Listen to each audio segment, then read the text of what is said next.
La respuesta es sí, puse todas las plantas que tenía.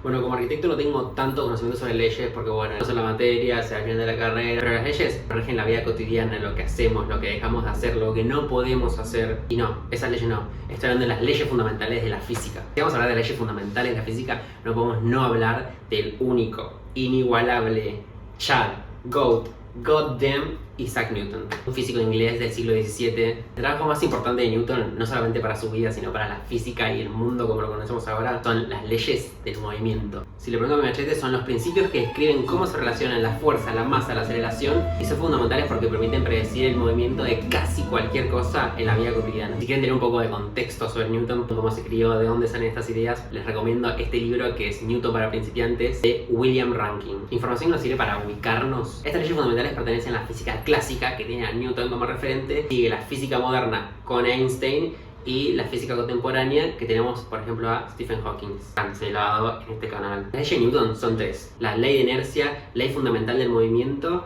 y la más importante, al menos a mi criterio, el principio de acción y reacción. Esta ley nos dice que cuando un cuerpo ejerce una fuerza sobre otro, este segundo cuerpo ejerce una fuerza de igual magnitud y dirección, pero en sentido contrario sobre el primero. Ustedes van a decir, ¿qué corno significa esto? En criollo es que para cada acción existe una reacción igual y contraria. Cuando a mí me contaban esto en la facultad, yo decía como, me suena, esto lo tengo de algún lado. Yo dije, claro, Newton no inventó nada. Se robó esta idea de las leyes cósmicas. Me van a decir, Nacho, ¿qué la ley cósmica? Si le preguntamos a Google, nos dice que las leyes cósmicas o leyes universales son un conjunto de principios filosóficos y espirituales que se usan para explicar cómo funcionaría la realidad, pero no desde la física, sino desde la idea de conciencia, energía, conducta y experiencia humana.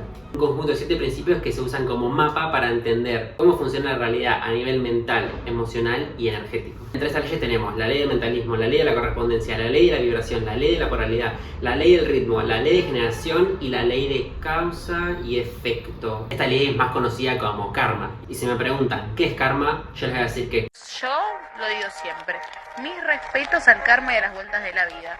Si el karma y las vueltas de la vida no se apuran, me las cobro sola. la palabra karma significa my boyfriend, karma is a god, karma is the breeze in my hair on the weekend. Karma, o también conocido como la ley cósmica de causa y efecto, is a cat burning in my lap because it loves me. Pero basta. Es fundamental en religiones como el hinduismo y el budismo, que establece que para cada acción física, mental o emocional tiene una consecuencia proporcional, ya sean positivas o negativas. Actúa como un mecanismo de compensación donde nuestras fuerzas presentes determinan nuestro futuro y la calidad de nuestras vidas futuras. La palabra karma significa acción y es la ley cósmica de causa y efecto. Nuevamente, para cada acción hay una reacción igual y contraria. Esto está estrictamente relacionado con uno de los principios fundamentales de las estructuras: la estática. La estática es la rama de la mecánica que estudia los cuerpos en equilibrio, es decir, cuando no se mueven ni se rotan, porque las fuerzas y los momentos que actúan sobre ellas se compensan entre sí. O sea que decimos que un sistema estructural está en equilibrio cuando no se mueve ni se rota. Es decir, que las fuerzas se compensan entre sí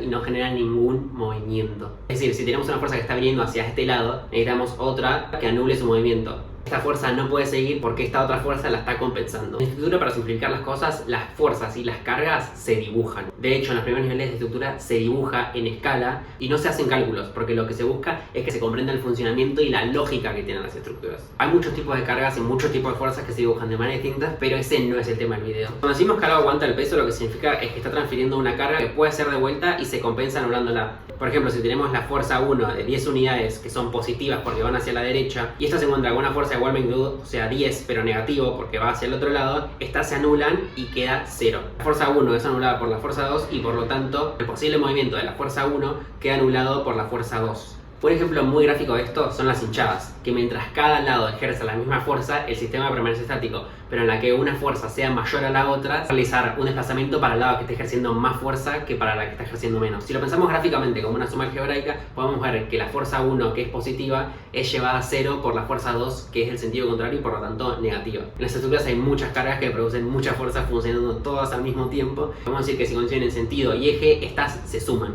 como las hinchadas, que en las hinchadas se suma la fuerza de cada uno de los participantes. Por ejemplo, las fuerzas podrían ser de 7 y de 3, generando el mismo 10 que teníamos anteriormente. ¿Qué pasa si a esta sumatoria le sacamos las 3 unidades? Podemos ver que la fuerza que va en el sentido contrario sí tiene la misma magnitud, por lo tanto, el resultado sería un movimiento de 3 unidades hacia el lado negativo. Las fuerzas efectivamente siguen la ley de la física, pero si nosotros entendemos cómo funcionan, podemos armar un sistema en el que las fuerzas vayan a donde nosotros querramos. Esto es lo que se conoce como diseño estructural. Este diseño estructural lo que nos permite es guiar o desviar las fuerzas a como nosotros querramos. Uno de los principios básicos que está relacionado a esto es la composición y la descomposición de fuerzas. En la composición de fuerzas, si tenemos dos fuerzas que convergen en el mismo punto y componemos la fuerza 1 y la fuerza 2, nos da como resultado una fuerza teórica que se llama fuerza resultante. Tenemos una fuerza resultante que, por ejemplo, nos da 100 unidades. Una aclaración, en este tipo de encuentro también hay fuerzas horizontales, pero para simplificar un poco no las vamos a tener en cuenta. En este caso, igualmente, las fuerzas horizontales se anularían las unas a las otras. Para esta fuerza resultante, que sería la acción, existe una reacción igual y contraria que permite que no haya movimiento en el sentido vertical.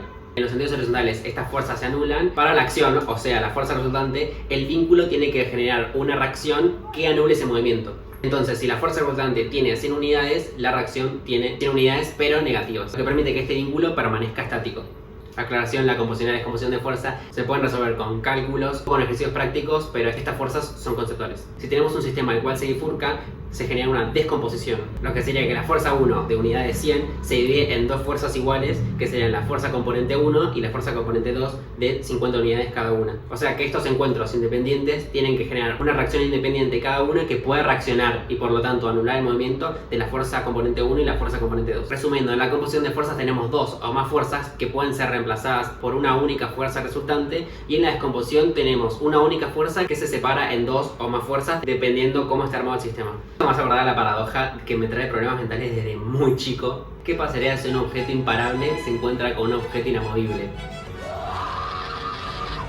La respuesta, según la teoría que vimos, es que no pasaría nada, porque para la acción del objeto imparable, el objeto inamovible podría generar una reacción que anule el movimiento.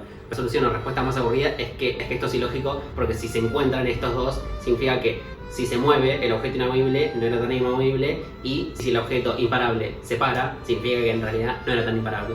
Resumen, las acciones y las reacciones están en todos lados, todo el tiempo. Cuando estás simplemente parado, el piso genera una reacción. Cuando empujas una pared, la pared genera una reacción. Personalmente nunca empujé una pared, pero bueno, es un ejemplo muy gráfico. O simplemente cuando estás apoyado en una pared, tu peso es una carga. Esas cargas están generando fuerzas. Acá hay claramente una descomposición en 3 puntos. Tenemos la espalda apoyada contra la pared, la pierna apoyada contra la pared, tenemos la otra pierna apoyada contra la pared. Tenemos 3 reacciones, 2 de la pared y una del piso. Nuevamente, para cada acción hay una reacción igual y contraria. Cuando un objeto no puede generar esa reacción, o se genera un desplazamiento o básicamente el objeto se caga rompiendo. Así que no, Newton no inventó nada, a lo sumo se copió de las leyes cósmicas, y ustedes ojo con lo que hagan, porque seguramente, muy seguramente, les vuelva. Karma relaxing thought and dream BS that for you is not sweet like honey. Karma is a cat burning my lap because it loves me.